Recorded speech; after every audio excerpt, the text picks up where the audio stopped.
কৰিম। নমস্কাৰ, আপোনাৰ সম্পূৰ্ণ নামটো জানিব পাৰোঁনে? মোৰ নাম শ্ৰী ত্ৰৈলোক্য মোহন শৰ্মা। হয়, আপুনি ইয়াত থকা কিমান বছৰ হ'ল? ইয়াত থকা আমি সৰুৰ পৰাই থকা ইয়াত। মাজতে 7-8 বছৰমান মাজুলীত আছিলোঁ। তাত আছিলে।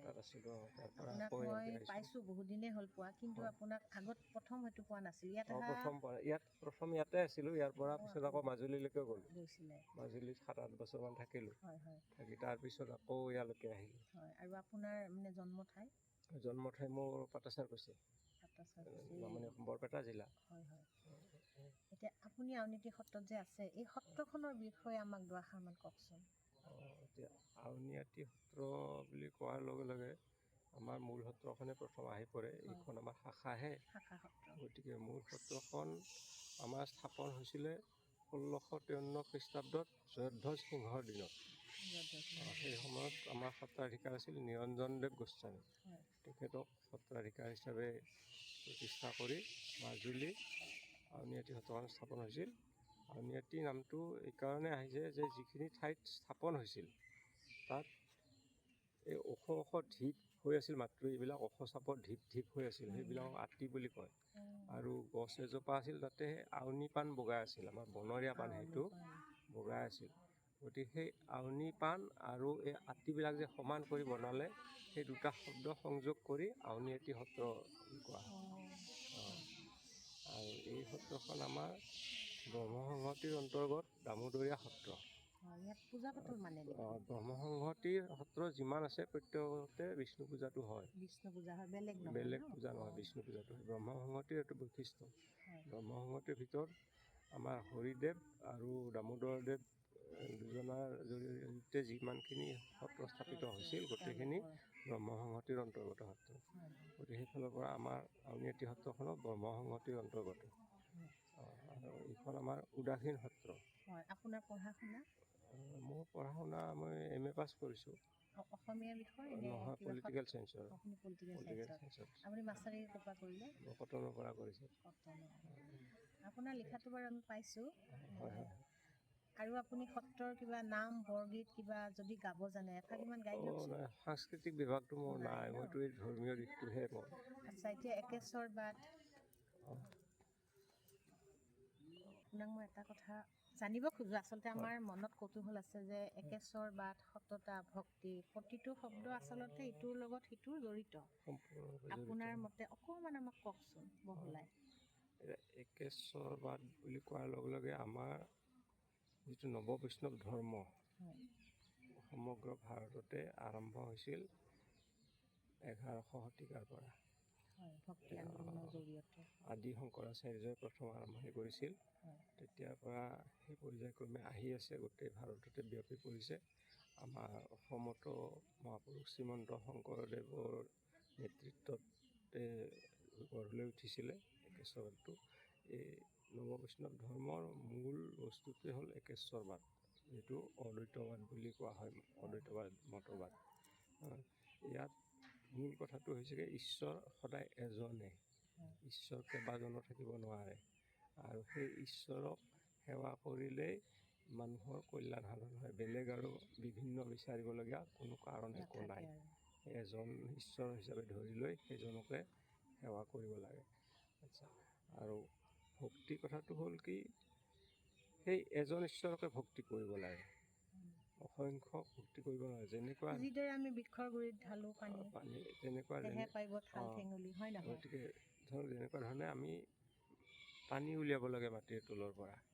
আমি যদি ইয়াত দুফুটমান খান্দিলোঁ, ইয়াত নোলাব, এৰি দিলোঁ আৰু তাত দুফুট খান্দিলোঁ, তাতো আৰু আপুনি বিশ্বাস কৰেনে, যেনেকৈ প্ৰহ্লাদে কৈছিল যে চবতে আছে, ঈশ্বৰ চবতে আছে, আপুনি সেই কথাটো মানেনে? গছে পাতে ডালে সঁচা হয়নে?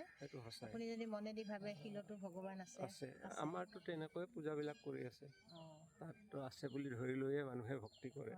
আচলতে ভক্তিটো আনাৰ এইটো এটা পৰোক্ষ মাধ্যম। ভক্তিটো অন্তৰৰহে বস্তু। অন্তৰৰ বস্তুটো আমি মানুহবিলাক সকামী মানুহ, গতিকে আমি কিবা এটাৰ বিনিময়ত সদায় কিবা এটা বিচাৰি থাকোঁ। ডাইৰেক্ট আমি সংযোগ কৰিব নোৱাৰোঁ। গতিকে যিহেতু আমি নোৱাৰোঁ, তাৰ কাৰণে আমাক এইটো এটা এই মাধ্যম কৰি দি থৈ গৈছে আগৰ ঋষিমুনিসকলে, যে আমি কিবা এটাৰ মাধ্যমেৰে হ'লেও আমি অন্ততঃ ওচৰ চাপি যাব পাৰিম।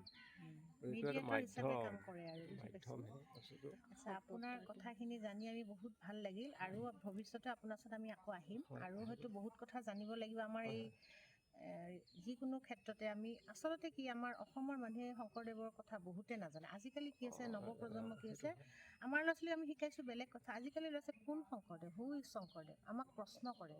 বাহিৰৰ মানুহে চৈতন্যদেৱক চিনি পায় কিন্তু আমি শংকৰদেৱক তেওঁলোকক চিনি সেই বিষয়ে নাপায়। জ্ঞান দিব বিচৰা নাই।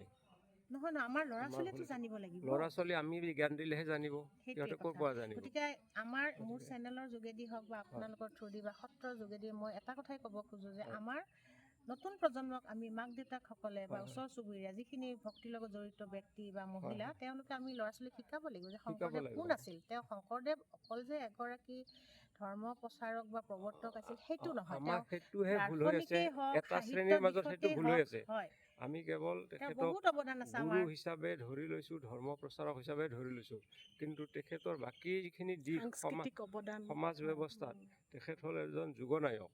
এটা যুগত এখন সমাজ ব্যৱস্থাক যিখিনি বস্তু লাগে গোটেইখিনি বস্তু তেখেতে দিব পাৰিছিল। গতিকে বাকী বস্তুখিনি আমাৰ এতিয়ালৈকে ভাল চৰ্চা এতিয়াও হোৱাই নাই।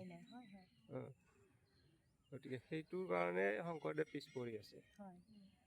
এতিয়া লাহে লাহে অলপ হৈছে বাৰু, হৈছে অলপ। তথাপি আমি আচলতে চাওক, আমি যদি শংকৰদেৱক বিশ্বৰ দৰবাৰলৈকে নিব লাগে, একেশ্বৰ বাটটোৰে আমি নিব নোৱাৰোঁ। কিয় নোৱাৰোঁ? বিশ্বত আমি হিন্দু মানুহ কিমানজন আছোঁ, হয় নে নহয়? খ্ৰীষ্টান আছে, মুছলিম আছে, ইহুদী আছে, এইবিলাক বহুত আছে। গতিকে তেওঁলোকে তেওঁলোকৰ ধাৰাতে সদায় বিচাৰিব ঈশ্বৰক, বিচাৰিবনে নাই? গতিকে আমাৰ এইটো তেওঁলোকে কিয় ল'ব সহজে? কিন্তু শংকৰদেৱৰ সমাজ ব্যৱস্থাৰ কাৰণে শংকৰদেৱৰ যিখিনি অৰিহণা, সেই অৰিহণাখিনি যদি আমি বুজাই দিব পাৰোঁ যে এজন মানুহে এইটো কৰিব পাৰে, সেইটো কৰিব পাৰে, সেইটো কৰিব পাৰে, এই কথাখিনি যদি আমি বিশ্ব দৰবাৰত উপস্থাপন কৰিব পাৰোঁ, তেতিয়াহ'লে শংকৰদেৱৰ নিচিনা মানুহ দ্বিতীয়জন পৃথিৱীত এতিয়ালৈকে জন্মা নাই। এজন মানুহৰ গাতে ইমানখিনি গুণ, হয়নে নাই? কিন্তু আমি সেইখিনি আমি উলিয়াই দিয়া নাই, আমি কেৱল একেশ্বৰ বাটটোৰ ওপৰতে কৈ আছোঁ। গতিকে সেইটো কাৰণে শংকৰদেৱ পিছুৱাই আছে। সততা বস্তুটো হ'ল কি, সৎ বস্তুৰ পৰাই সততা আহে, যিটো সৎ। আৰু সতৰ উৎসই হ'ল ভগৱান শ্ৰীকৃষ্ণ। সকলোবোৰ সতৰ মূল উৎসই হ'ল ভগৱান শ্ৰীকৃষ্ণ। সেইকাৰণে সত্য, পৰম সত্য সেইজনে, সেইকাৰণে সতৰ উৎস। গতিকে এই সততা গুণটো হ'ল কি, সকলোকে সমানভাৱে চাব পাৰিব লাগে, সকলোৰ প্ৰতি সহানুভূতি হ'ব লাগে।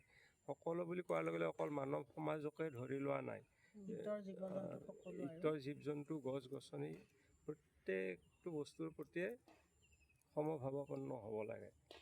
মৰম স্নেহ দয়া ক্ষমা এই গোটেই বস্তুখিনি প্ৰত্যেক জীৱৰ প্ৰতিয়ে থাকিব লাগে। সেইটোৱে হ'ল সততা। এতিয়া আপোনাৰ পৰা আমি বহুতখিনি কথা জানিলোঁ। আজিলৈ আমি ইমানতে সামৰোঁ আৰু পৰৱৰ্তী সময়ত আপোনাক আকৌ পৰৱৰ্তী সময়ত লগ পাম তাৰ আশাৰে। নমস্কাৰ, ধন্যবাদ আপোনাক, বহুত ধন্যবাদ।